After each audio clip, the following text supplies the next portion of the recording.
Kazuya was a weak, ugly bum who developed mommy issues after she died and left him with a mysterious cloth. After carrying that cloth around like a single mother carrying child support, one day, it turns into a blue-haired baddie, giving him no choice but to start clapping.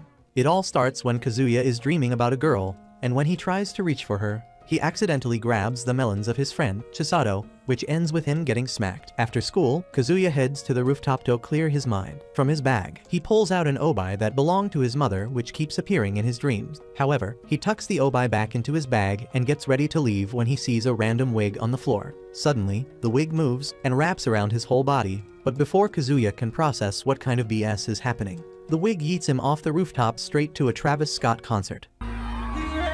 But just before he hits the ground, his obi bursts out of his bag and saves him. Then it transforms into a hot, blue-haired woman, and Kazuya asks who she is. Instead of answering, she headbutts him for being ungrateful and not thanking her first for the save. A moment later, the host of the animated wig pops up and immediately attacks Kazuya again. But the obi woman blocks the attack by extending her sash. She introduces herself as Kiriha and announces that Kazuya is her property now, which shocks him. When Kazuya mutters that she's probably just an evil spirit, Kiriha gets offended and corrects him, insisting that she's an object spirit and not a mere monster. Kiriha threatens to let the enemy have her freaky ways with him if he doesn't show some respect, and out of desperation, Kazuya agrees to be her servant just to avoid dealing with the hairy female Diddy. With Kazuya safe, Kiriha confronts the enemy. The possessed girl attacks with her hair, but Kiriha dodges them skillfully and counters with a strike from her sash like she's a ninja, which amazes Kazuya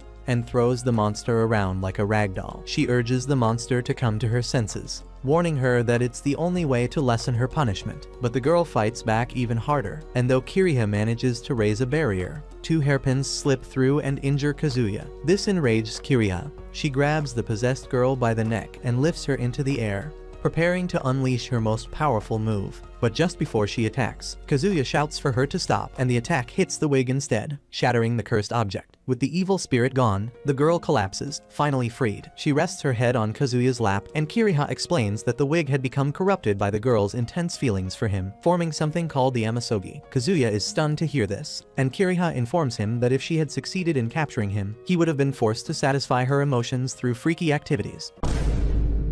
Kazuya feels honored that a girl likes her, but to his shock, Kiriha informs him that it's a dude, which turns Kazuya off. Suddenly, Kiriha disappears, and Kazuya gets scolded by a teacher. That night, Kazuya lies in bed, thinking about the mysterious girl who saved him and how she seemed to know him so well. He also realizes that the obi is no longer in his bag. As he drifts off to sleep, he's jolted awake by a nightmare. But when he sits up, he sees Kiriha comfortably sleeping in his bed, and he screams at the sudden plot development. His scream triggers his sister to barge into his room with a frying pan. But Kazuya manages to hide Kiriha and excuses himself to his sister, saying that his gooning session got too intense. After his sister leaves, Kiriha wakes up, and she spins Kazuya around for how she was treated. Then, he tells her that he knows that she is the spirit of his mother's kimono's obi, who, technically, is meant to serve him. But she insists on calling him her servant instead. She gives him a task to buy snacks for her, which she enjoys, and smacks him for forgetting the pudding.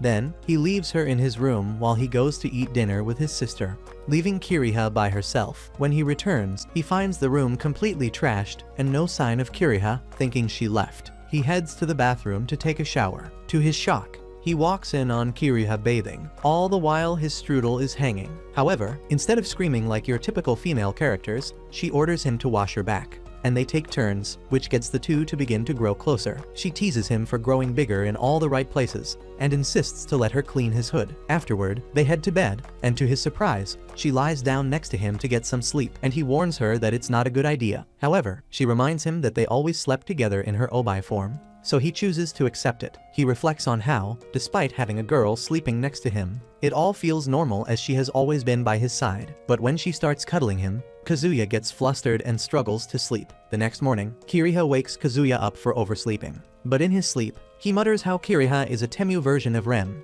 and it angers Kiriha that she steps on his family jewels. After waking up, Kazuya dashes off to school, hoping to make it before roll call, but he's already late. After class, the class rep, Chisato, scolds him harshly for being late, smacking him on his dumb head repeatedly. He mentally blames Kiriha, remembering how he looks over and sees his alarm clock destroyed. Kiriha, who clearly doesn't know how to work an alarm, smashed it because the ringing annoyed her. Then, she insisted on coming to school with him that morning, and fearing that she would treat him like a servant, he tricked her into turning back to an obai, locking her up, and leaving her back home while HR made a run for it. During lunch, his two goofy friends chat about a rumored ghost haunting the school. They describe what sounds exactly like the wig that attacked him the day before, making him realize he wasn't the only one who saw it. One of the guys dares Kazuya to test his courage by taking a girl to a dark hallway to create a romantic moment. But before they can joke any further, the school's strict discipline officer appears behind them and beats them up for discussing degenerate scenarios. She reminds them they should be working on their class reports instead of messing around. Kazuya suddenly remembers he hasn't started his report and begs to copy his friends.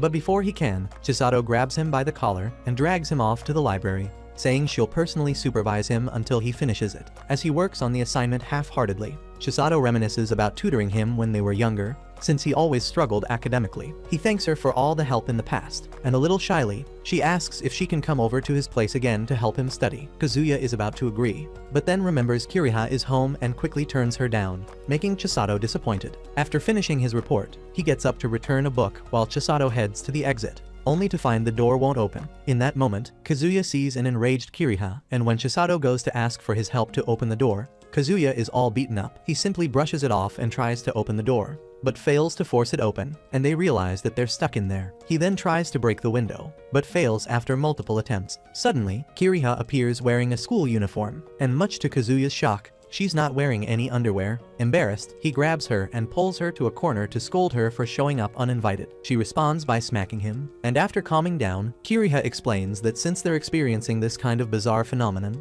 it means a spirit is involved. She tells him that there are two types of spirit-possessed objects like herself, which are born from treasured tools and develop full consciousness, and amasogi, like the wig from before, which are quickly formed from unstable human emotions. Amasogi are immature and act on instinct, unlike the more composed object spirit. Then, Kiriha meets Chisato, and quickly gets stopped by Kazuya for almost revealing her true nature. Then, following what they practiced, she introduces herself as Kazuya's cousin, who's there to check out the school. Kazuya adds that Kiriha loves ghost-related stuff and tells Chisato that she can help them. Then, after explaining to Chisato the situation, Kiriha pulls out a special pendant designed to detect amasogi and explains that amasogi is created by someone's wish. She adds that they need to find out what the wish is and who made the wish, but when they test it, the pendant reacts to all the books in the room, completely confusing them. Embarrassed, Kiriha assumes it must be a fake, so she decides to force the door open by using her spiral weave technique to drill it open. Instead of just opening the door, they suddenly find themselves in a different space and dimension, surrounded by endless books. Kiriha realizes that the entire study area has become the amasogi itself. Books begin flying through the air and attacking them, but Kiriha creates a protective barrier just in time. Then, dozens of books gather into the shape of a huge creature, like a living book robot that begins to chase them. As they try to escape, individual books launch themselves at the group, but Kiriha notices something strange, and that only she is being targeted. The giant book creature catches up and attacks again. Kiriha dodges the attack, but one book nearly hits Chisato. Surprisingly, a second set of books blocks the attack and protects her. Kiriha quickly realizes that what this means is that Chisato is the source of the amasogi. While still blocking attacks, she tells Kazuya to think about what Chisato said earlier. He's confused, wondering how that's relevant right now, but he goes along with it and starts recalling their conversation. Eventually, he remembers when Chisato asked to visit his home again and how he rejected her. Kiriha tells him that's exactly it, and that Chisato's desire was strong enough to manifest into an amasogi. Kazuya turns to Chisato and invites her to come over to his place sometime. Phrasing it as a wistful, desire-filled question, she lights up with a smile and agrees. Instantly, the monster disappears, all the books collapse, the warped space crumbles,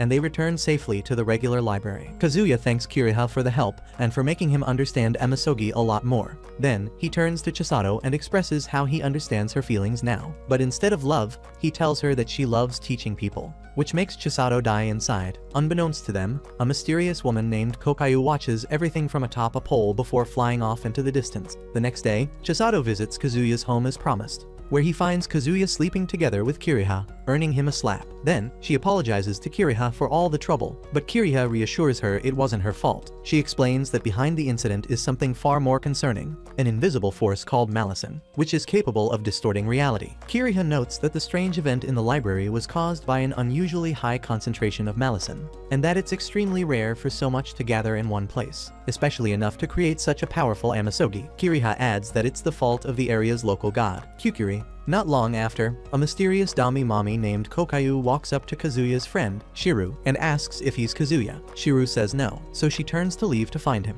But the moment he gets a glimpse of her massive melons, Shiru decides to change his tune, not wanting to miss his shot. He blurts out that he's actually a friend of Kazuya's and can take her to him. A few years ago, Kazuya was in a coma after a serious accident, worried that his awakenings might make things worse. The local deity, Kukuri, chose to seal his overflowing spiritual energy, along with his memories, to stabilize him. However, because of it, Kukuri warned Kiriha that she would lose all her power and might revert to a normal Obai because Kazuya no longer remembered her. But she didn't mind. Back in the present, Kazuya gets greeted by his father in the morning, who tells Kazuya to come home early so they can eat dinner together. Then, when he arrives at school, he is greeted by Shiru's flying kick. When Kazuya demands an explanation, Shiru blames him for everything that happened the day before. Turns out, the day before, Shiru took Kokayu to a restaurant, thinking he could riz her creamy melons. He did so by offering to pay for whatever she wanted. But he had no clue she was an unstoppable eating machine. She ordered the entire menu from the biggest steak to the kiddie's meal, devoured it all like prime Matt Stoney, and then ditched him dry, leaving Shiru with a mountain of debt. Shiru vents his anger, but Kazuya says he has no idea who Kokayu even is, which makes Shiru think he's lying. Meanwhile, Kokayu manages to locate Kazuya, as previously. When she returned to Kukuri's shrine empty-handed, she gets scolded for getting distracted by food. Kukuri tells her to go back to the school and bring Kazuya this time, but strictly without Kiriha by his side. Back at school, Kazuya is about to play arm wrestle with Shiru, when suddenly, everyone in class discovers that their lunches have been eaten. Chido suspects that it's another Amasogi, and in that moment, Kokayu appears in Kazuya's classroom out of nowhere. When Shiru sees her, he's still furious, and he demands she let him grab her soft jiggles as compensation or pay back the money she owes him. She calmly tells him to go ahead and squish, and as he charges at her, he gets whacked by Chisato's disciplinary weapon. Kokayu tells Kazuya to come with her, but Kiriha immediately materializes in her human form and shuts that down, saying there's no way she's letting him go anywhere. Kokayu claps back, saying no one asked for her opinion as a weak and useless washcloth, which instantly gets under Kiriha's skin. She's about to attack, but Kazuya holds her back. Instead of fighting outright, Kiriha challenges Kokayu to a one-armed wrestling match, and if Kiriha wins, she gets to come with Kazuya to the shrine, but if she loses, she has to stay behind. They head up to the rooftop, wearing tight gym clothes, where their battle begins. However, unlike a typical arm wrestling match, it turns into a one-armed martial arts fight. They clash skillfully, trading blow for blow, and in the heat of the match, Kiriha grabs Kokayu's thumb, slams her into the ground, and wins. Suddenly, a teacher pops up to scold them, but when the other students try to explain themselves, they're already gone. Meanwhile, Kazuya, Kiriha, and Chisato go to the shrine with Kokayu. They go with the expectation of meeting a majestic deity, but Kukuri greets them wearing a full-on costume and mask, shocking everyone with her appearance. When Kukuri notices Kiriha, she asks why she's there with them. And when Kiriha mentions that she defeated Kokayu in a one-armed wrestling contest, Kukuri knows exactly which battle it is. She states that she battled Kiriha a lot in one-armed wrestling, and that she wins more than Kiriha. But Kiriha disagrees, and believes that she won more, which starts an argument between them. Kiriha wastes no time and confronts Kukuri about the spiritual seal, which was supposed to last until Kazuya fully matured. Kukuri admits the seal isn't broken, just weakened, but the memories Kazuya lost are still locked away. Kiriha demands that she restore the seal and stabilize the growing Malison in the city, but Kukuri refuses. Instead, she calls on Kazuya to become a Malison cleaner, someone who purifies the spiritual disturbances plaguing the area. Kazuya is stunned, and Kiriha immediately protests against her cruel jokes, but Kukuri brushes her aside, explaining that Kazuya himself is the cause, as he's become a magnet for Malison where these strange events always happen around him, and thus, he must be the one to clean them up. As Kazuya stands there trembling in fear, Kiriha grabs him and tries to flee, but they're stopped by an invisible barrier. Kukuri calmly says no one's leaving until she gets an answer. Kiriha refuses again, and suddenly, Kokayu spreads her wings, grabs Chisato, and flies her out of harm's way. Kukuri dons a second Halloween mask and launches an attack using her powers as a water goddess. Kiriha reacts fast, forming a barrier with her sash to shield herself and Kazuya, but Kukuri smashes through it with ease. Realizing escape is impossible, Kiriha scoops up Kazuya and attempts to fly off, only to crash into the barrier again. Suspicious, Kiriha questions Kukuri's strange behavior regarding why the seal has weakened and why she won't remove her mask. She charges forward and attacks with her sledgehammer weave, aiming for the mask, but Kukuri blocks it with a powerful water wall and counters, sending Kiriha crashing to the ground. Kukuri admits Kiriha had the right idea to target the mask, which is indeed tied to her current powers. As Kiriha struggles to her feet, Kukuri begins chanting an incantation. Once the spell is complete, she summons the water impact, a powerful force of water from the sky, and unleashes it upon them, determined to force her will on them both. Kiriha quickly shields both herself and even Kukuri is caught off guard by the strength of the technique, but using that much power and energy takes a toll on Kiriha, and she shrinks down in size, looking like a drained midget. Kukuri mocks her persistence, warning that she shouldn't try to keep fighting if she can't even handle a second water impact, but Kiriha refuses to back down, not wanting to give up Kazuya and for him to become a Malison cleaner for Kukuri. Kukuri launches another water impact, while Kiriha tries to shield them again with her wall weave, but this time her strength isn't enough. She starts losing consciousness, and the barrier cracks, letting the rushing water slam through. Suddenly, Kazuya wakes up in a strange, unknown place, and there, a bizarre, grinning woman stands before him. She laughs at him for losing the battle against Kukuri, calling him an idiot for even challenging her. Confused and irritated by her words, he tries to go back to his world, but she blocks him and asks for a favor. To his surprise, she asks him to save Kiriha, which confuses him, as he's a weak, useless bum, and has never been able to protect himself, let alone someone else. He asks her how he's supposed to pull that off, and she tells him to stop being a burden and grow stronger, strong enough to protect Kiriha instead of always needing protection from her. It still doesn't make a lot of sense to him, but she goes on to say he can save them right now as long as he defends against Kukuri's special attack and uses a special technique that requires Kiriha's true name. He's confused again, not knowing what Kiriha's real name is, but the woman insists he already does, and encourages him to remember the name of the one who's most loyal to him. Next thing he knows, he's back in the water, with Kiriha kissing him as she tries to revive him. They break the surface, gasping for air to face Kukuri, and Kiriha is ready to keep fighting her, but Kazuya stops her. He tells her to return to her Obai form since she no longer has the strength to continue. She refuses at first, but as her master, Kazuya, orders her to turn back into an Obai by mentioning her real name, Ayasakura. The command stuns Kukuri, and in her Obai form, she starts smacking Kazuya for using her real name, as now, Kazuya has to use Kiriha as his weapon and face Kukuri. Immediately, Kukuri attacks again, and though Kazuya creates a shield, it's too weak, and he gets hit. Kiriha scolds him for his weak attempt, forcing Kazuya to lock in, and on Kukuri's next attack, he manages to create a perfect shield, earning Kiriha's praise. Seeing that, Kukuri prepares her full force and summons a monstrous water serpent, and Kazuya freezes, unsure of what to do. But then he remembers the advice that the woman had told him, exactly how to counter this. He quickly activates Shield Weave, and Kukuri scoffs, thinking he's just repeating a failed strategy. She commands the serpent to strike, but Kazuya counters with Watershed, splitting the attack in two. Then he launches himself into the air and uses special Spiral Weave, spinning toward Kukuri like a human drill. Kukuri throws up an ice barrier, but it shatters as his attack pierces through. However, when the dust settles, Kukuri manages to grab hold of Kiriha, threatening to finish her off. Desperate to save her, Kazuya agrees that he'll become a Malison cleanser. Kukuri lets go of Kiriha, and just like that, the storm clouds fade and the sky clears. Kukuri expresses her excitement for Kazuya as their new Malison cleaner, but suddenly, the mask covering Kukuri's face cracks and falls away, revealing that she isn't some majestic goddess, but just a normal girl, leaving Kazuya and Kiriha completely stunned. Kukuri, now blushing in embarrassment, fumbles to explain herself. Kiriha, realizing this was what Kukuri had been hiding all along, starts laughing at her midget-looking form. To have her revenge, Kiriha mocks and does things to Kukuri that we can't fully show on screen. Afterwards, they all sit down and talk, and Kukuri reveals that the real reason why she wanted Kazuya to become the Malison cleaner is so he can fully become Kiriha's master, instead of her servant. When Kiriha figures out that Kukuri had manipulated them the entire time, she's furious and ragdolls her around out of frustration. Then, they go home, and after splitting up with Chisato, Kazuya carries Kiriha on her back,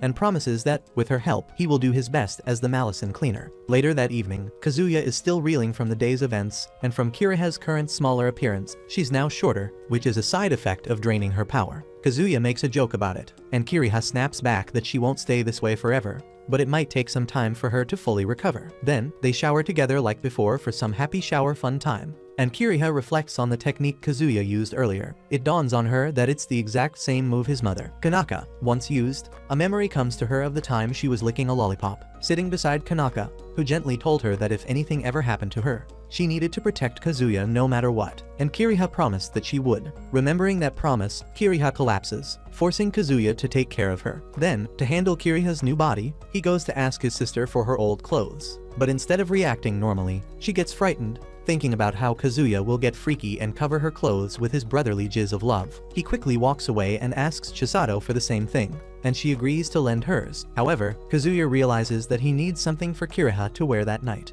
So he calls upon his shady buddy, Osamu, who hands him secret girls' clothes for him to goon to. But Kazuya assures him that is not the case. He then goes home with some puddings for Kiriha and shows her the clothes he got from Osamu. But when she opens them, she questions why all of them are both gooning material and on the FBI hit list. FBI, open up! After getting punched, he explains that he got them from his friend, and while Kiriha deems them weird, she suggests that she wear the ones Kazuya likes the most, but he quickly brushes her off. The next day, just as Kazuya sits on his school desk, Osamu cryptically smiles at him, knowing he had a good creamy time with those clothes. A few days later, Kiriha tells Kazuya that it's time to start training so he can prepare for his new role as a Malison cleanser. But Kazuya, being a lazy bum as always, tells her he's not interested, which instantly irritates her. She goes to smack him with her sash, only to realize that she can't even defend herself anymore, as ever since the battle with Kukuri, her strength has plummeted. Now she's not just unable to protect herself, but she can't protect Kazuya either if another Amasogi event shows up. So she explains that she has to train him seriously so he can eventually handle threats on his own. Training begins, and Kazuya is already wheezing and wiped out from just running a short distance. Kiriha watches in disbelief, wondering if this guy really has what it takes. She transforms into her Obai form and tells him to try using the same move he pulled off during the fight with Kukuri. But Kazuya has no idea how he did it, which frustrates her even more, questioning how he even managed to do it in the first place. Kazuya shrugs, saying that he's just as clueless as she is. With no other choice, Kiriha calls it a day and says they'll head back home, realizing that Kazuya's more hopeless than she thought. Back at home, they take another bath together. While in there, Kiriha teaches him more about herself as an object spirit. She explains that she can turn into both an Obai and a human form, and asks him why. When he gets it wrong, she gives his jewels a smack, and explains that since object spirit are tools, they can't exist without a human to connect with, as their power is tied to the bond they share with their master. She admits she hadn't fully accepted Kazuya until their fight at the shrine. Now, having burned through all her stored energy, she has to rely solely on the link keeping her alive, which also explains why Kukuri suddenly turned into a midget. Meanwhile, over at the shrine, Kukuri and Kokayu meet with some carpenters to repair the damage from the recent battle.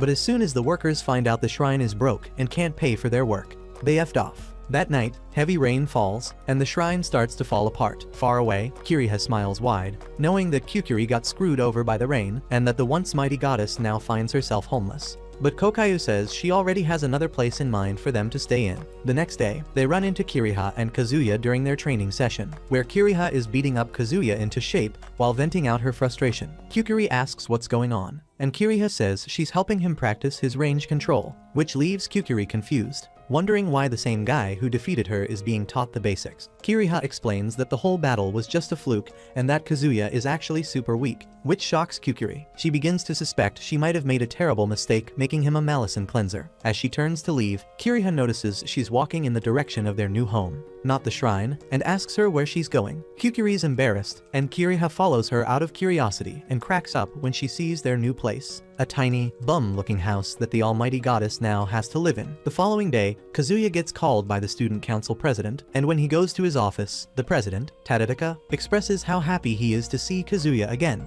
When Kazuya doesn't recognize him, Tadadaka changes his hair, revealing himself as the girl he saved from the wig Amasogi, which shocks Kazuya. Then, he explains something called tabletop RPGs, a role-playing game played with pen and paper instead of a computer. Kazuya is confused, so Tadadaka gets to the point that a club calling itself the Tabletop RPG Association has taken over the Social Studies Research Club's room. And that's a problem. Tadadaka sent someone to deal with it, but the guy came back saying he saw a monster, as they walk down the hall to investigate. They run into Osamu, and suddenly, Tadedeka realizes the entire clubroom has disappeared. Kiriha checks for Amasogi with her pendant, and it reacts instantly, confirming something's wrong. She urges them to leave since they're not ready to deal with this kind of danger yet. But it's too late, as the hallway has already been blocked off. Then, a guy with a massive forehead, Nakajima, appears and demands that Tadedeka officially recognize their club and give them a room. He hands over a form, but Tadedeka refuses to even consider it. Kazuya suggests he pretend to agree just to stop the Amasogi's effect, but Tadedeka stands firm, refusing to budge. So Nakajima pulls out a sketchbook, draws a minotaur,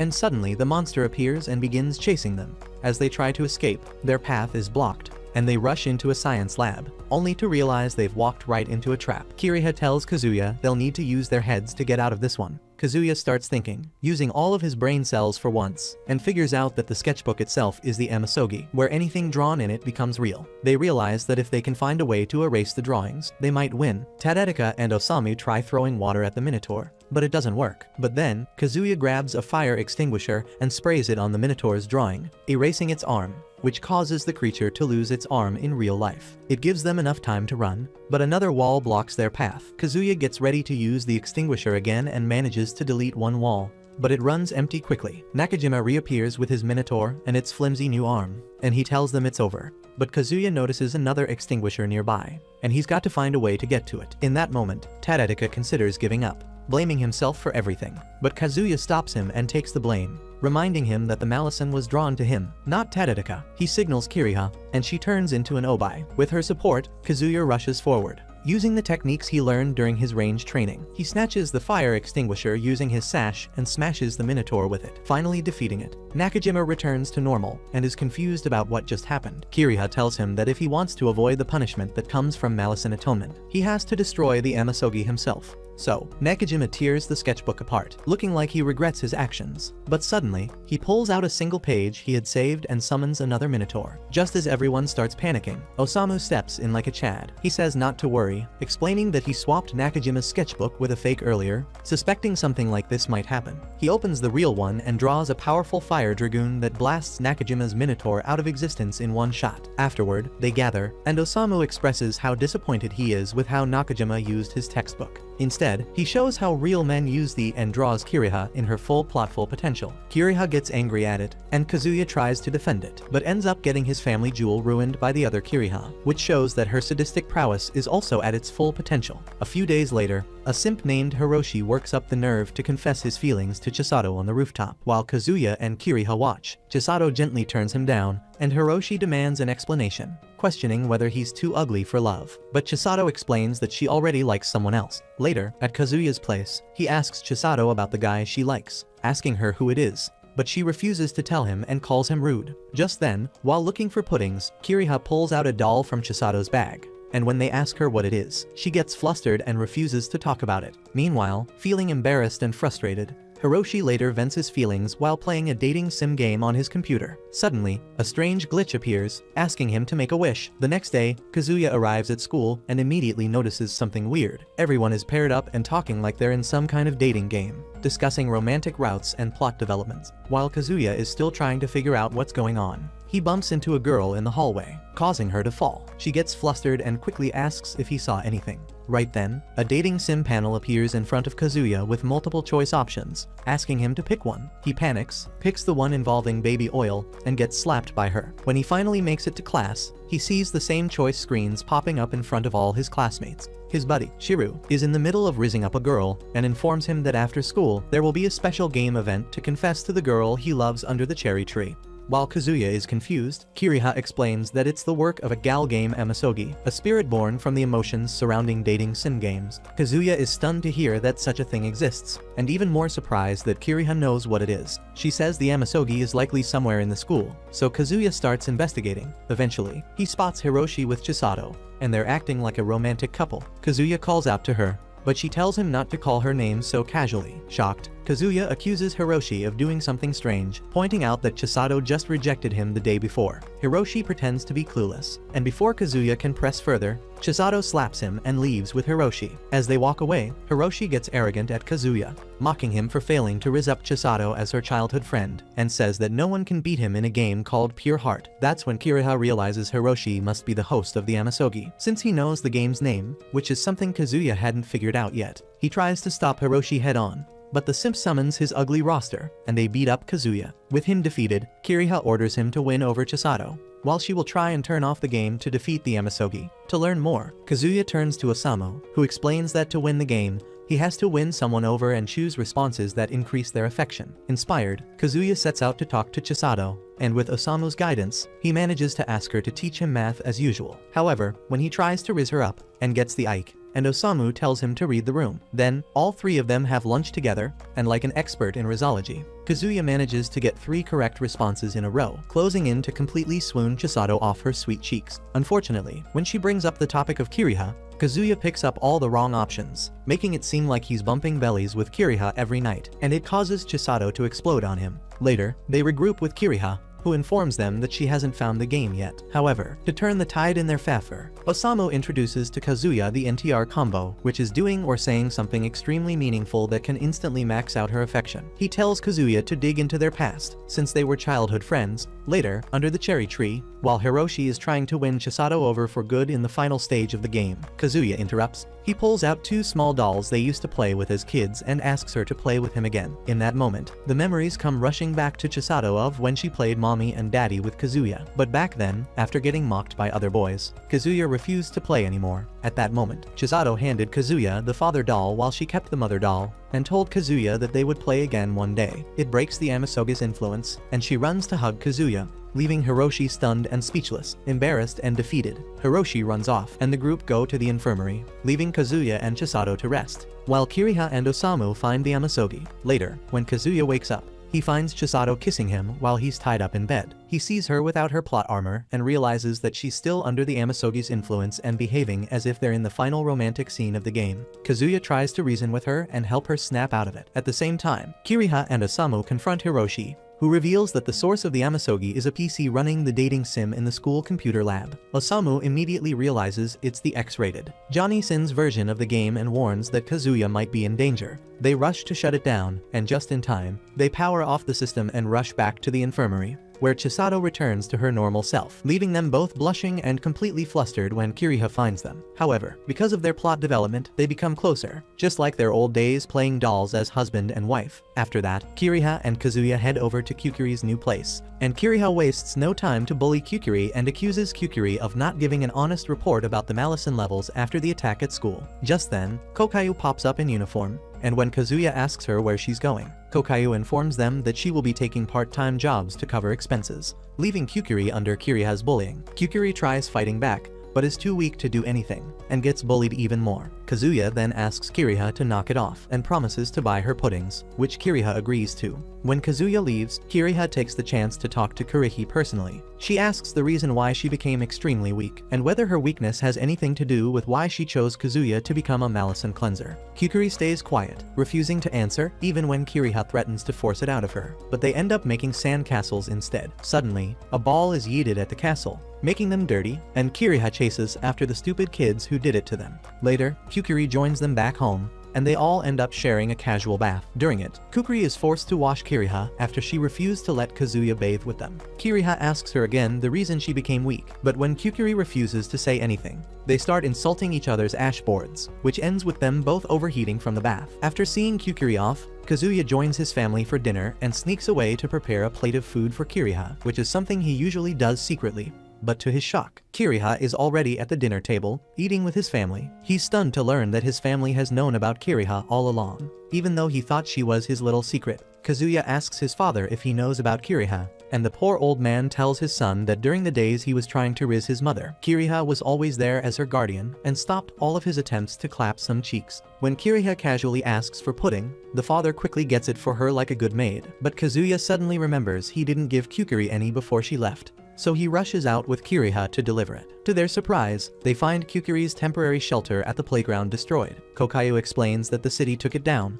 labeling it dangerous after a kid got hurt on the slide. Kyukuri is crushed, wondering where she's going to sleep now. Feeling bad, Kazuya offers her and Kokayu a place to stay at his home. The next morning, Kazuya wakes up and walks into the bathroom half asleep, only to accidentally grab Kokayu's milky melons. She flirts with him playfully, but Kazuya, ever the shy guy, is way too flustered to respond while seeing the plot in front of him. It reminds Kazuya of how the night before, the family held a meeting. Kazuya's sister and father are against Kokayu staying with them because of her overwhelmingly goon-worthy presence, worried she might corrupt Kazuya. When the father doubles down in not allowing them to stay, Kiriha settles the argument by threatening to recite an embarrassing poem Kazuya's dad once wrote, forcing him to agree. Soon after moving in, Kyukuri turns the small section of the house given to her into a mini shrine. Kiriha then tells her that they need to go out later to handle something important. But when Kyukuri finds out they're visiting Tagiri to ask for a loan to rebuild the shrine, she tries to back out. Kiriha pushes her to come along anyway, and they arrive at Tagari's shrine. Kukri calls on Tagiri,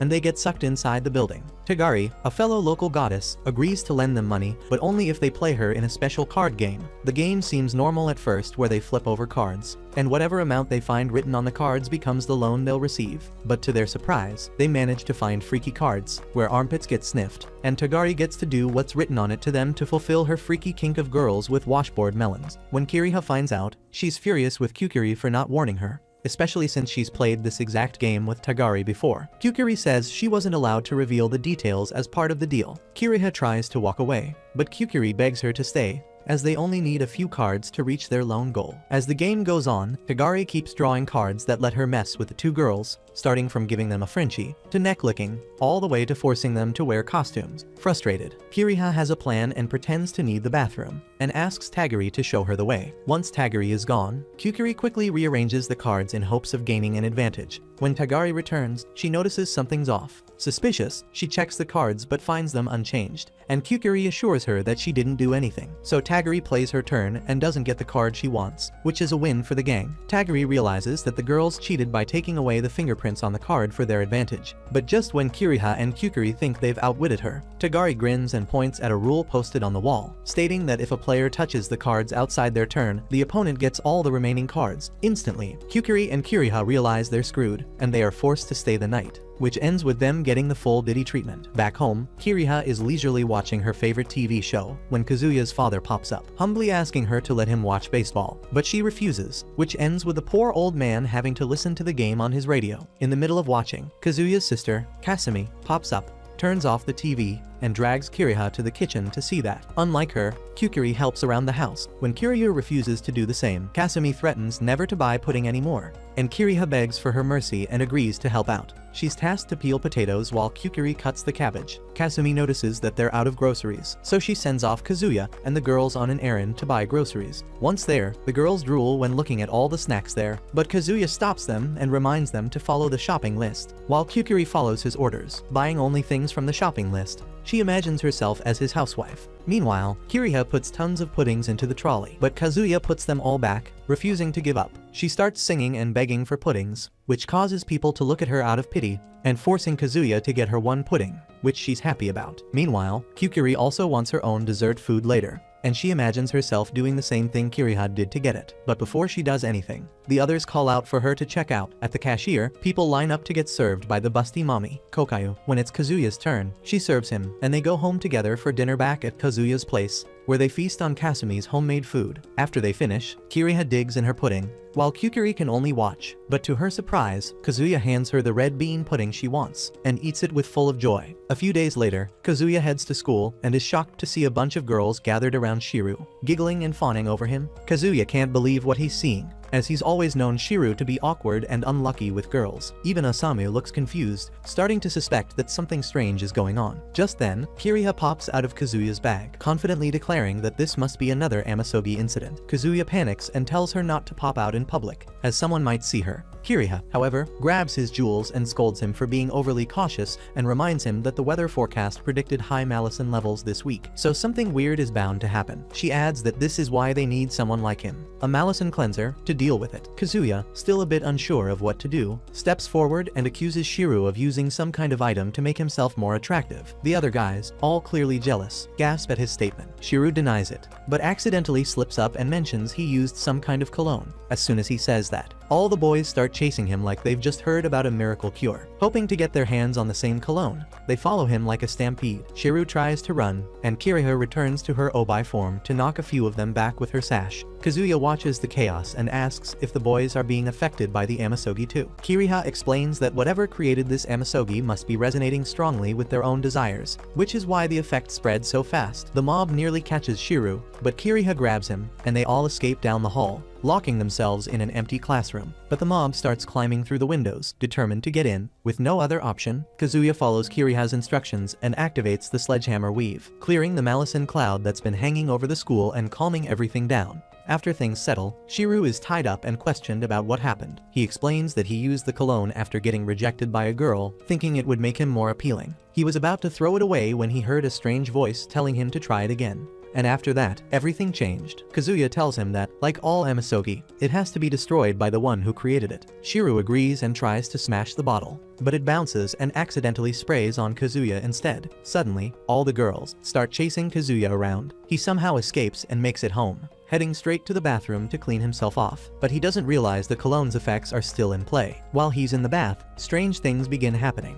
His sister, Kasumi, enters the room for some Alabama loving, followed by others who have also been affected. Kazuya tries to keep calm, but the situation quickly becomes overwhelmingly creamy for him, and they all push him to his limit. Suddenly, they declare that they will all run a train on him, and he realizes that he doesn't have enough juice for all of them. Realizing he has no choice, Kazuya grabs the cologne and smashes it to stop everything from getting out of control. This ends the Amasogus influence, but as a side effect of malice and atonement, Shiro ends up releasing a terrible odor that smells like a dead rat for a full week, and his classmates keep their distance from him the whole time. A few days later, Kazuya continues training by sparring Kyukuri, and he loses horribly, which earns him a punishment from Kiriha. Then, at school, the student council president calls Kazuya, Chisato, and Osamu into his office. But when they step inside, they are greeted by his bald head, which he quickly covers with a wig. Kazuya demands an explanation for his hair loss, and Kiriha pops up to inform him that, because of the malice and atonement, Tadatoka lost all his hair after Kazuya defeated his Amasogi. Hearing that, Chisato is scared of the prospect of going bald if Kazuya had defeated her Amasogi.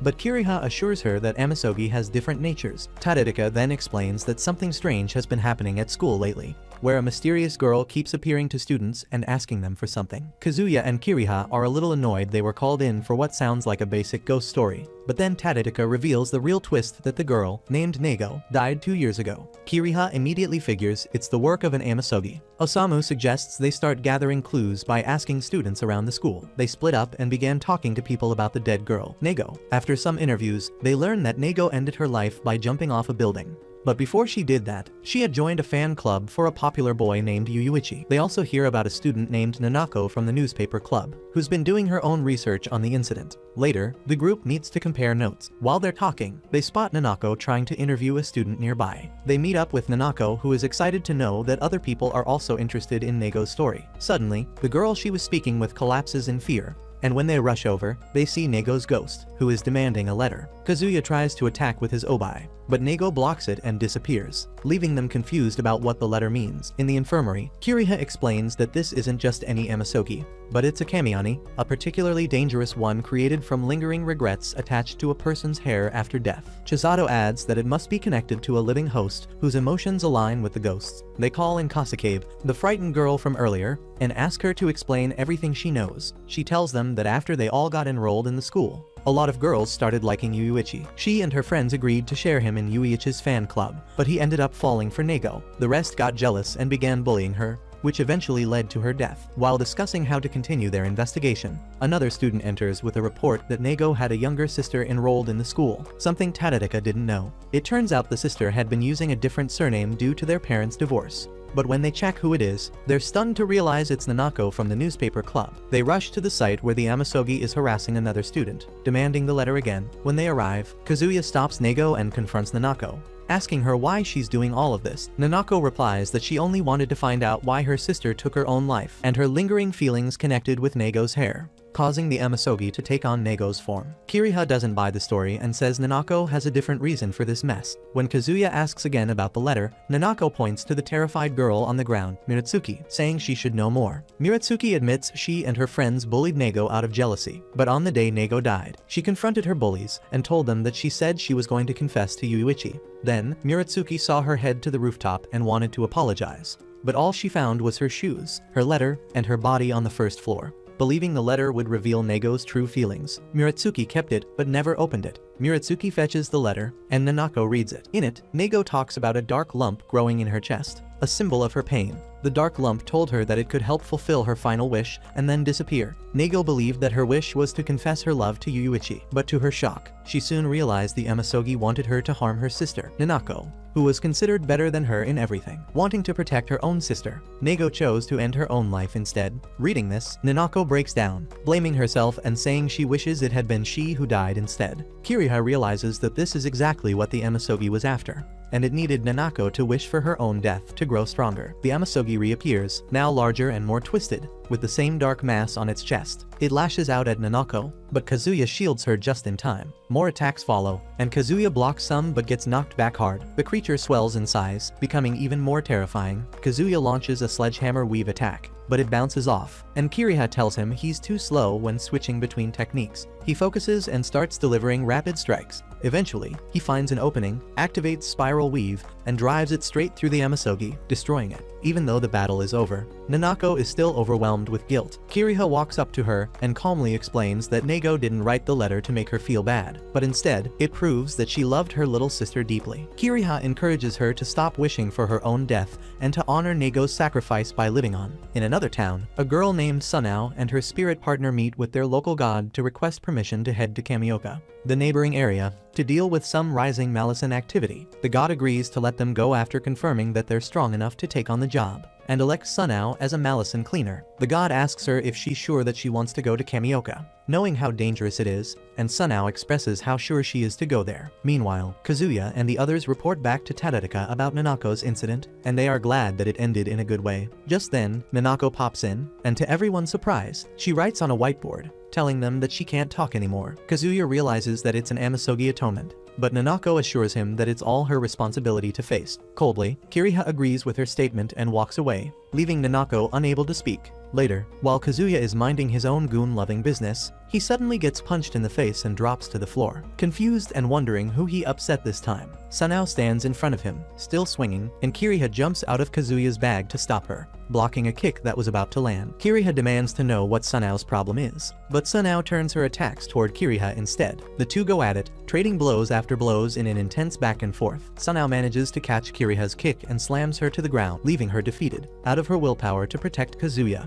Kiriha's sash lashes out at Sunao in defense, but it gets sliced through mid-air by Kodotsu, Sunao's spirit. This annoys Sunao, who had told Kodotsu to stay out of it. Still, she orders Kodotsu to shift into her true form, shocking Kazuya and Kiriha when they realize Kodotsu is actually a sword-type object spirit. Kiriha questions why Sunao would attack someone who's supposed to be on her side, and Sunao explains that she herself is a Malison cleanser, and came specifically to evaluate Kazuya's strength. She says it's absurd that someone as weak as Kazuya is trying to take over Kanaka's role, not knowing that Kazuya doesn't even remember that Kanaka was his own mother. Kiriha is stunned that Sunao even knows who Kanaka is, and Sunao declares that she'll be taking this matter to the local god. They head to Kukuri's shrine, which is in Kazuya's place, and when Kukuri presents herself gloriously, Kiriha bullies her to humble her, shocking Sunao to see the local god is getting bullied. She remembers how, in disbelief, she saw Kanaka's obai in the hands of a weak loser like Kazuya. Then, when she asked Kukuri, she told Sunao how Kanaka is dead and that her pathetic, useless son is taking over, which angers Sunao. Then, Sunao explains that she doesn't think Kazuya and Kiriha are fit to succeed Kanaka as Malison cleansers. Then, Sunao tells Kukuri she wants to take over the position instead. She argues that only the strongest should be allowed to serve as a region's Malison cleanser,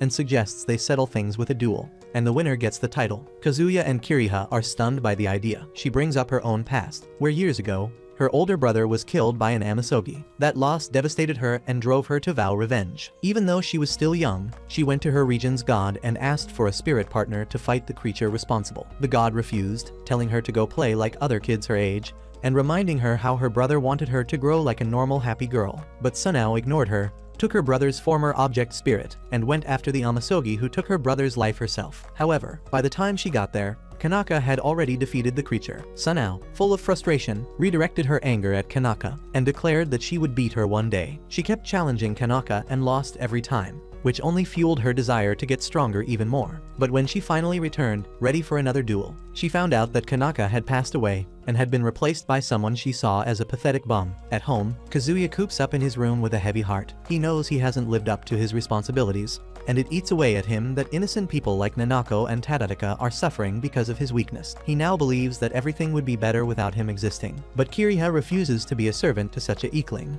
and jumps into the futon before removing his clothes. Now, without any plot armor, Kiriha gives him a much-needed intimate hug. He asks her why she's hugging him, and tells him that it's to comfort him. She reminds him that running away will only make things worse, and when he disagrees, she squeezes his baby jewels. She tells him that she has never thought of him as a burden, and reminds him that whatever happens in the future, she will always stand by his side. She encourages him to keep moving forward and make as many mistakes as he can, promising that she will be there to clean them with him and be the shoulder he can cry on. While blushing, she adds that she'd be lonely without him, and that comfort renews his resolve. Just then, Kiriha manages to return to her full plotful size form, and she wastes no time trying to get his golden pickle also in his full size. Then, they start coming up with a plan to win the duel against Sunao. Remembering how Sunao showed them all her battle techniques to make their battle more even, Kiriha tells him that they're at a disadvantage, but Kazuya is not willing to lose, and hearing that, Kiriha promises to grant him any wish if he wins. Suddenly, Kazuya's sister and Kukuri open the door and walk in, only to find Kiriha on top of Kazuya in a suspicious pose. They quickly drag her away, stopping the creation of Kazuya Jr. After that, Kazuya and Kiriha begin training hard to get ready for their upcoming duel,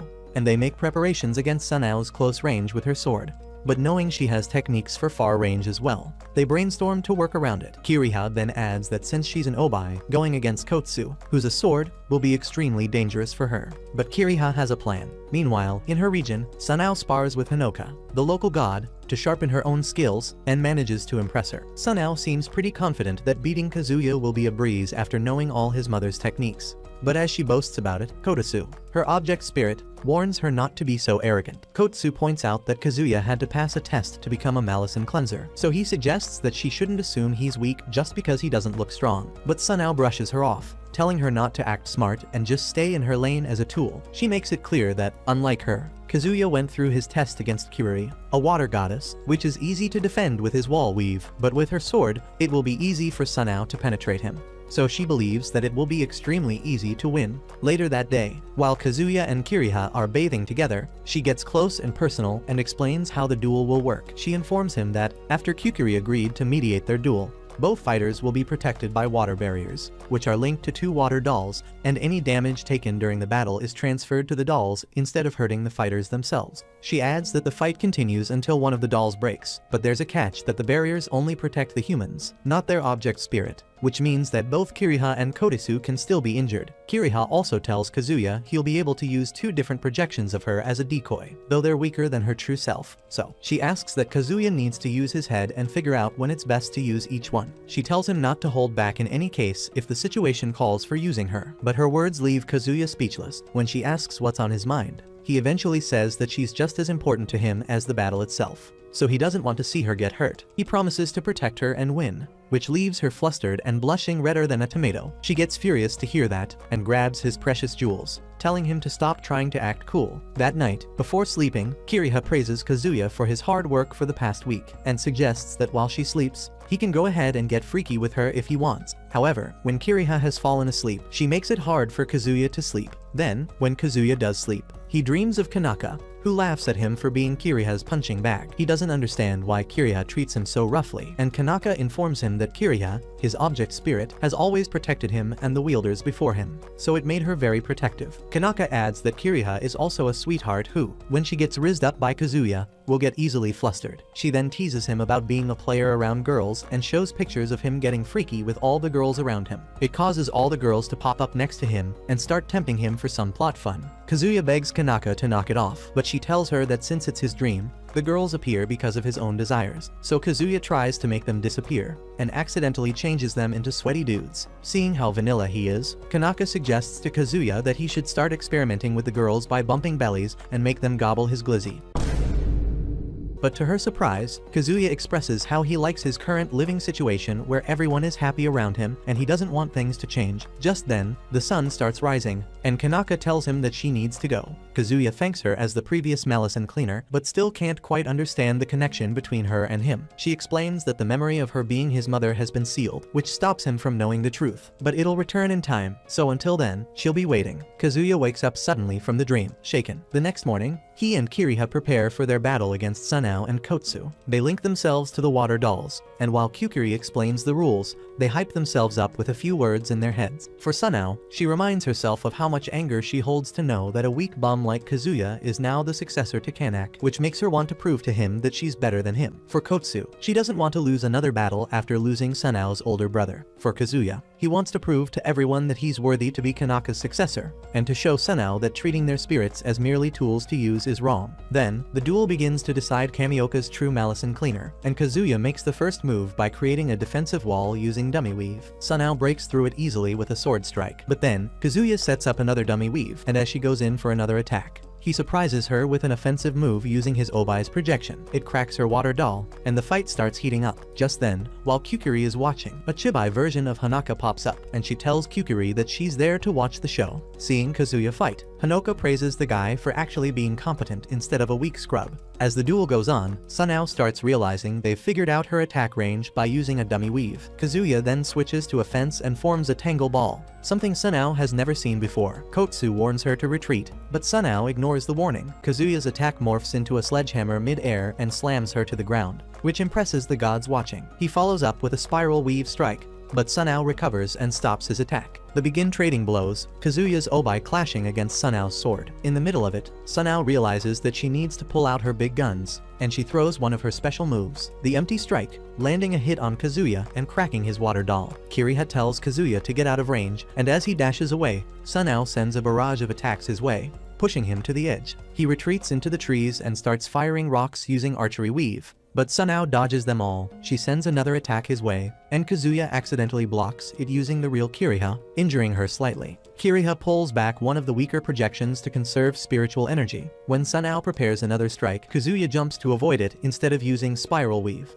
This surprises Kiriha since she expected him to block, but Kazuya refuses to do it since using the spiral weave requires 2 projections, and Kazuya would have to use the real Kiriha to pull it off. He hesitates, scared she'll get hurt. As Sunao powers up for a finishing blow, Kiriha encourages him to use whatever it takes, but Kazuya remembers his promise to protect her. In that moment, he activates a brand new technique, which stops Sunao's attack in its tracks and completely stuns her. Kazuya quickly follows up with another attack, landing a hit on Sunao and dealing more damage to her water doll. Realizing she's at risk of losing if she takes another hit, Sunao starts backing off to avoid further damage. Kazuya tries another strike using one of his projections, but Sunao slices through it and counters right away with her empty strike technique, landing a blow on him and his water doll in return. Both fighters then pause and keep their distance, knowing one wrong move could cost them the battle. They take a moment to think through their options, and Kazuya knows attacking now could leave him wide open since he only has 2 projections left. Meanwhile, Sunao realizes she can't rely on long-range attacks anymore since they won't be effective at this distance. Watching the match, Hanoka comments that the duel is almost over and that if they drag things out much longer,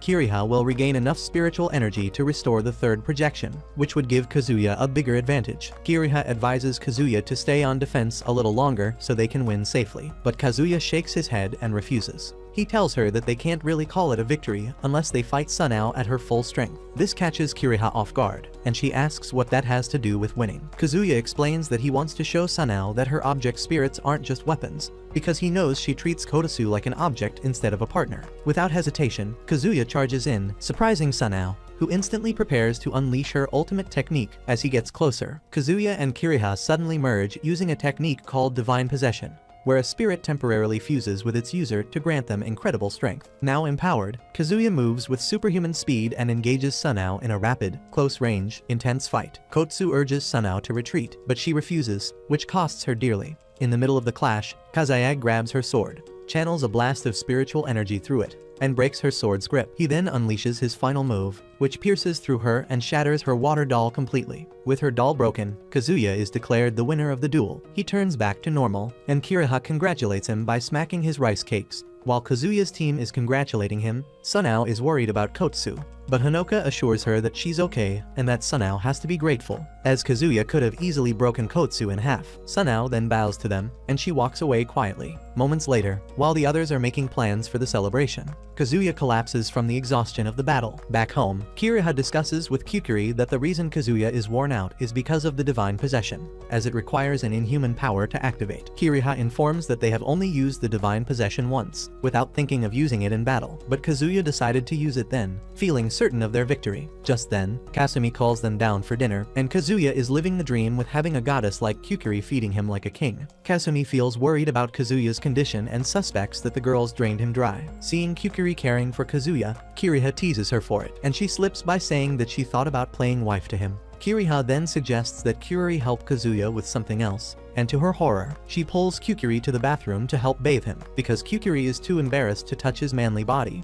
They put a blindfold on him so Kukuri could wash him. Initially, Kukuri manages to scrub his back without a problem, but when it's time to wash his front, she gets nervous seeing the golden pickle. She gathers her bravery, reminding herself how much Kazuya has taken care of them, and pulls his towel. To her amazement, the monster is in battle mode, and she washes it clean. That night, while Kukuri is asleep, Kiriha tells Kazuya that she wants to fulfill her promise and grant any wish he wants. While he's nervous, Kiriha wastes no time and gets her creamy domain expanded by Kazuya's almighty pickle. The next morning, Kukuri is in shock to see the two snuggling after a night of hot cardio. Kiriha stops her, but Kukuri asks for the details of what happened, and Kasumi joins in, also wanting to know how freaky her brother really is. Meanwhile, back at her Sunao's clan estate, Sunao gets scolded by her mother for acting rashly by attacking Kazuya, forcing him to a duel, losing the duel and damaging Kotsu. She reminds Sunao that she's the heir to their clan and next in line to inherit the family's sword school, but because of her loss, the mother declares that Sunao is no longer eligible to inherit the house or the school. Sunao protests against it,